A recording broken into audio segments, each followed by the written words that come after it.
L'intégration de l'Afrique dans la mondialisation s'est effectuée en grande partie à travers l'exportation de matières premières. Pourtant, le continent ne pèse pas très lourd dans le commerce mondial des ressources naturelles. Mais en même temps, le continent renvoie, en particulier durant la dernière séquence de haut prix des matières premières, entre 2000 et 2014, l'image d'une région riche en ressources.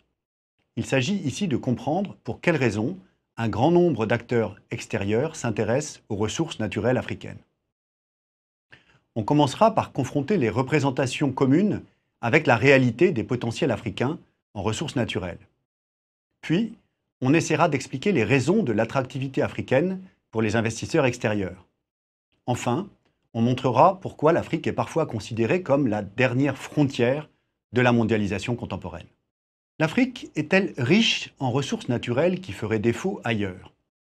Le continent africain est souvent associé à une abondance particulière en ressources naturelles variées, hydrocarbures, minerais, mais aussi terres, bois, eau, ressources halieutiques. Cette richesse est bien symbolisée par l'expression utilisée par le géologue Jules Cornet, qui qualifia en 1892 le Congo de scandale géologique, en raison de l'extraordinaire abondance et de la diversité de ces ressources minérales qui avaient été perçues dès les premiers travaux exploratoires. À y regarder de près, cependant, le continent ne pèse pas très lourd à l'échelle mondiale en termes de production ou de réserve de matières premières. Il représente environ 10% du pétrole, partagé de manière à peu près égale entre l'Afrique du Nord et l'Afrique subsaharienne, et 30% des minerais. Cette part augmente parfois notablement pour certains produits. Pour l'uranium, elle est de 23%, pour l'or, d'environ 40%, pour le manganèse, les ressources africaines représentent plus de la moitié des réserves mondiales. Pour le chrome, c'est la quasi-totalité, 97%. De plus, certains de ces produits, comme le coltan, sont stratégiques, car essentiels à l'industrie électronique contemporaine. Leur valeur est d'autant plus forte que leurs gisements sont concentrés dans un petit nombre de sites et un petit nombre d'États. D'une manière générale, il ne faut pas oublier que les grandes réserves mondiales sont ailleurs qu'en Afrique. Pour les hydrocarbures, elles sont principalement au Moyen-Orient et pour le pétrole, en Amérique latine, au Venezuela, en Bolivie, en Équateur, au Brésil ou en Amérique du Nord. Les grands pays du Nord, les États-Unis, le Canada, l'Australie, auxquels s'ajoutent la Chine, la Russie, ont des réserves énormes en ressources minérales de tout type, même si leurs besoins sont parfois aussi tout aussi considérables et que donc ils ne sont pas toujours de grands exportateurs. La question du potentiel foncier est plus complexe et nous l'aborderons plus en détail dans une autre vidéo. Retenons simplement ici que les années 2000 ont été marquées par un contexte de flambée mondiale des prix des produits agricoles qui ont culminé en juillet 2008. Cette hausse est liée à celle des prix du pétrole, qui encourage les investissements dans les agrocarburants, donc exerce une pression sur les terres disponibles pour l'alimentation. Dans un tel contexte, des discours tenus par des institutions comme la Banque mondiale, la FAO ou des cabinets de conseil internationaux vont accréditer l'idée qu'il existe en Afrique de vastes superficies de terres arables inexploitées, n'attendant que des capitaux et de la technologie pour être mises en valeur. C'est typiquement le genre d'idée représentée par cette carte. L'Afrique serait la région du monde qui compterait le plus de réserves de terres, c'est-à-dire de potentiel disponible pour l'agriculture. Il y aurait presque autant de terres agricoles disponibles en Afrique que dans l'ensemble du reste du monde. Nous verrons que la question de la disponibilité des terres africaines est infiniment plus complexe et qu'elle mérite d'être abordée avec précaution, car les enjeux sous-jacents sont considérables et cruciaux pour l'avenir économique, mais aussi politique et social du continent. Si les ressources africaines ne sont pas si importantes que cela en proportion, ni aussi disponibles qu'on le dit parfois, quelles sont alors les raisons de l'attractivité du continent pour les investisseurs? La première, c'est que les ressources africaines présentent des atouts géopolitiques. Les voies d'exportation du pétrole africain, par exemple, empruntent le grand large, l'océan Atlantique vers l'Europe et les États-Unis, l'océan Indien vers la Chine et l'Asie, sans emprunter les détroits géopolitiquement exposés aux tensions du Moyen-Orient, comme le canal de Suez, le Bab el-Mandab ou le détroit d'Ormuz. La circulation du pétrole africain est relativement sûre, ce qui est une garantie jugée intéressante par les grandes puissances, comme les États-Unis ou la Chine, en période de tensions internationales. En outre, les 2 tiers de la production de pétrole et l'essentiel des réserves qui restent à découvrir se situent offshore, en mer. Cela signifie que l'exploitation y est à l'abri des troubles politiques susceptibles d'affecter le continent. Même pendant les périodes de guerre civile, en Angola ou au Congo-Brazzaville, on a continué à exploiter le pétrole comme si de rien n'était. Un autre facteur essentiel tient à la rentabilité d'exploitation des ressources naturelles en Afrique. Cette rentabilité est paradoxale, dans la mesure où les coûts de production sont très souvent largement supérieurs à ceux des autres parties du monde, notamment du fait de la faible qualité et de la faible densité des infrastructures. À titre d'exemple, au début des années 2000, quand il s'agissait d'exploiter le pétrole au Tchad, on estimait le coût de production d'un baril de brut à 16 dollars au Tchad, alors qu'il était seulement de 1 dollar en Arabie Saoudite. Comment expliquer une telle différence? Elle s'explique à la fois par la nature de la ressource et par son contexte géographique et économique. L'Arabie Saoudite est le premier producteur mondial. La production est importante depuis longtemps.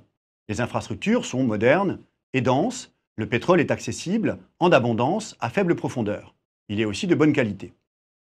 Au Tchad, l'histoire pétrolière est récente. Les gisements sont enclavés à 1000 km des côtes, ce qui suppose la construction d'un système d'exportation coûteux. Et ce système d'exportation est d'autant plus coûteux à construire que le niveau des infrastructures dans le pays, les routes, l'électricité, etc., est très faible. Le pétrole, en plus, est profond, d'une nature visqueuse, il nécessite d'être chauffé, si bien que le coût d'exploitation est élevé. Mais alors, pourquoi ces gisements intéressent-ils tant les entreprises transnationales? L'Afrique fait figure, pour les entreprises du monde entier, puisqu'aux entreprises occidentales traditionnellement présentes se sont ajoutées au cours des dernières années des entreprises de pays émergents, pourquoi l'Afrique donc fait figure de dernière lice des compétitions extractives? Pour les terres agricoles, la ruée vers le foncier des années 2000 a donné un peu la même impression. L'Afrique est ainsi un continent où les entreprises peuvent acquérir des droits d'accès et d'exploitation des ressources dans des conditions très intéressantes, c'est-à-dire à la fois avec une certaine liberté et en bénéficiant d'une part élevée et de positions dominantes dans les consortiums d'exploitation. Sur la carte, on voit qu'une diversité d'entreprises intervient dans chaque pays. L'entreprise la première installée a souvent une position dominante, comme Chevron en Angola, Shell au Nigeria, Total au Gabon ou au Congo. Dans les grands pays producteurs de pétrole, les grands gisements sont au moins en partie contrôlés par des opérateurs nationaux, comme les entreprises pétrolières nationales, Aramco en Arabie Saoudite, Sonatrach en Algérie, Pemex au Mexique par exemple. Ces entreprises nationales peuvent rechercher des investissements extérieurs pour exploiter certains gisements pour lesquelles elles ne disposent pas des technologies suffisantes, mais elles sont généralement très sourcilleuses quant à leur souveraineté. Or, en Afrique, les entreprises nationales sont beaucoup moins fortes, quand elles existent, à de rares exceptions près, ce qui laisse le champ libre aux entreprises étrangères. Enfin, la rentabilité de l'exploitation des ressources naturelles s'explique par des contrats généralement très favorables aux entreprises étrangères. D'une part parce que la Banque mondiale a accompagné, dans le cadre des plans d'ajustement structurel des décennies 80-90, la mise en place de cadres d'investissement très attractifs, des codes miniers, des codes pétroliers, des lois facilitant les investissements agricoles, avec une fiscalité incitative pour les entreprises, ce qui veut dire qu'elle est peu favorable aux États. Mais aussi parce que les États, encore inexpérimentés dans des secteurs nouveaux pour eux, sont souvent mal outillés pour négocier les contrats au mieux de leurs intérêts. En général, plus un secteur est ancien dans un pays, plus la part de la rente qui revient au gouvernement, au pays, est élevée. Les capacités de négociation sont supérieures et la perception du risque est moins grande pour les investisseurs. On le voit sur le schéma, la part du gouvernement est la plus élevée au Nigeria et en Angola, deux pays qui exploitent le pétrole depuis les années 50-60. Inversement, le Tchad ou la Guinée équatoriale, qui sont parmi les derniers venus dans la production pétrolière, ont les parts de l'État les plus basses. Enfin, ajoutons que dans un certain nombre de cas, la corruption intervient lors de la négociation des contrats. Enfin, du fait du retard pris par les explorations en comparaison d'autres régions du monde, à cause des conflits ou plus simplement de l'isolement, aggravé par le faible équipement en infrastructure, on a cherché en premier lieu là où c'était le plus simple. L'Afrique est aussi une des parties du monde où des découvertes encore significatives peuvent être faites, aussi bien en mer que sur terre. C'est particulièrement vrai dans le domaine pétrolier, pour ce qui concerne l'offshore ultra profond, où des découvertes importantes sont encore assez régulièrement réalisées. C'est vrai aussi dans des régions enclavées, parfois fortement affectées par l'instabilité politique, où les explorations peuvent encore amener à de nouvelles découvertes, comme par exemple le Sahara. L'Afrique apparaît finalement comme une nouvelle frontière, et même peut-être comme la dernière frontière de notre monde néolibéral. Qu'est-ce à dire ? Il faut ici considérer le terme de front pionnier au sens où l'a défini l'historien américain Turner à propos de l'espace états-unien à la fin du XIXe siècle. Un espace vierge, à fort potentiel, attendant d'être mis en valeur par des pionniers venus d'ailleurs. Chez Turner, la notion de front pionnier, traduite de l'anglais frontier, était très positive, associée à l'occupation du pays par une classe moyenne de petits propriétaires à l'origine de la démocratie américaine, en occultant, au passage, l'expulsion des premiers occupants indiens. Mais on comprend bien que le contexte africain est radicalement différent. La course aux ressources naturelles africaines est indissociable du contexte néolibéral qui caractérise la mondialisation contemporaine. Rappelons que si le libéralisme suppose l'effacement de l'État, le néolibéralisme voit l'État devenir un promoteur actif du marché. Ce contexte s'est installé en Afrique avec les plans d'ajustement structurel des décennies 80-90, censés permettre la sortie de la crise d'endettement où la baisse des prix des matières premières avait placé les pays africains. Les États africains étaient d'abord inégalement enthousiastes pour cette dynamique, mais ils s'y sont progressivement et ensuite massivement ralliés dans les années 90-2000. Le résultat, c'est la création d'un ensemble de conditions, notamment fiscales, extrêmement favorables aux investissements étrangers, ce qui veut dire, vous l'aurez compris, qu'il n'est pas très favorable aux États africains. En résumé, il convient de retenir que l'Afrique dispose d'un potentiel en ressources naturelles important, mais variable selon les ressources considérées. Si ce potentiel attire les investisseurs étrangers, c'est parce que le continent offre une bonne attractivité pour ce type d'investissement. Une sécurité des axes d'évacuation, mais surtout une rentabilité sans pareille dans le cadre de relations asymétriques au profit des acteurs extérieurs dominants.